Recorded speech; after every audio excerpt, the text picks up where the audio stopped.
So with that, what role do you think Japan has in countering China's continued kind of sovereignty claim in the South China Sea and countering overall Chinese expansionism in the Indo-Pacific? Yeah, also very, very important questions, and ones that I can almost literally see kind of taking place or taking shape outside of my window here, as I watch military aircraft fly back and forth. From the perspective of Okinawa, it's really more important that the East China Sea is dealt with. And I think this is something which often goes under the radar. The South China Sea is where, as you rightly point out, where China is expanding most rapidly. It's already built 7 concrete installations, which we know can be at the flip of a switch or the raise of a hand transformed into military bases. It's patrolling and blocking lines of navigation through the Malacca Straits and in and around those areas of the Spratly Islands and the Paracel Islands in the South China Sea.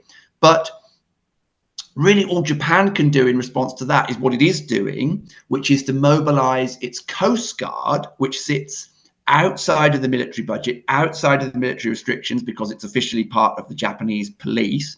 So it uses its Coast Guard to both train other coast guards in the region, so Indonesia, for example, the Philippines, and so on, and also to provide support patrols with the United States. So the Coast Guard has been kind of boosted to the point of, again, almost a fourth arm of the Japanese de facto military, and it's a Coast Guard that would probably take on our Navy. I think it's become quite spectacular in terms of the equipment it has. It's not throwing out rubber rings and saving people that are drowning. But at the same time, the Coast Guard has to deal with the East China Sea, which is much more immediate if you're here on the Japanese, inhabited territories, which of course Okinawa is the last point of. And specifically, there is the disputed islands of Senkaku Diaoyu, which are administered from Ishigaki Island in Okinawa. And so we actually have a situation out there in the East China Sea right now where Chinese Coast Guards and Japanese Coast Guards are patrolling, and they're blasting these announcements at each other off boats, at fishing vessels and other non-military vessels that enter the area, telling each other and each other's fishing vessels to get out of the area because they are invading sovereign space. Now, de facto, Japan still controls that, and you have the Maritime JSDF, that's effectively the Japanese Navy, and you also have the American 7th Fleet sat just off the Senkaku Diaoyu Islands, ready to enter into any contingency where China were to actually land on them. But whilst China is only operating in the maritime space, that's to say only at sea, the Japanese and Americans are very keen to avoid escalation. And so that's a developing situation, and it's one that as China grows in strength, it is increasingly unilaterally altering the status quo out there in and around the Senkaku Diaoyu Island. So I think in some ways we should have our eyes as much on the East China Sea as the South China Sea. From an international law perspective, what is going on with those islands? Does Japan have legal sovereignty, or is it similar to the Taiwan situation where it's kind of up in the air? Everybody knows that it's its own sovereign country. At the same time, it's legally not.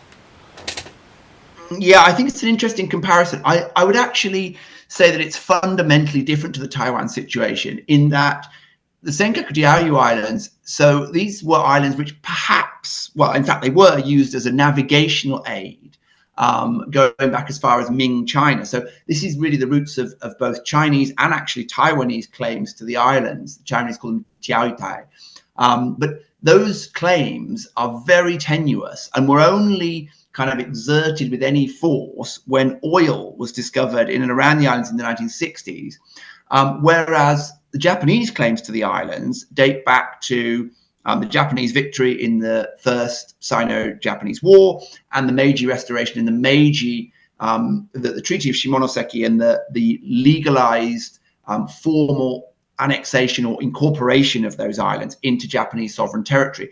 They were then obviously lost to the Americans or the Allies when World War II was lost, but they were given what's called residual sovereignty to Japan. So that's to say that when Okinawa was returned to Japanese rule, that the Senkaku-Diaoyu Islands were also returned as Japanese sovereign territory at that point in 1972.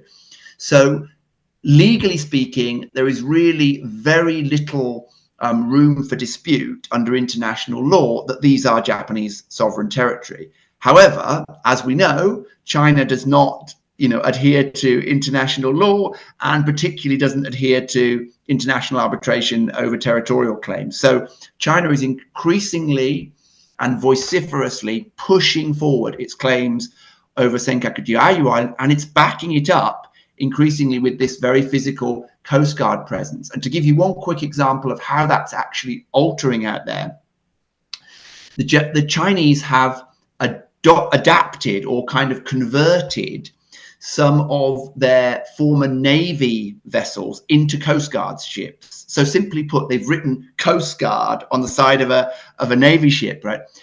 The Japanese have not responded in kind. They've invested in drones, they've invested in other kinds of Coast Guard equipment, and have one of the most effective and advanced Coast Guards in the world, but it's not going to match actual military hardware that China is beginning to put out there. So we're seeing physically the balance of power shift in and around the Senkaku-Diaoyu Islands.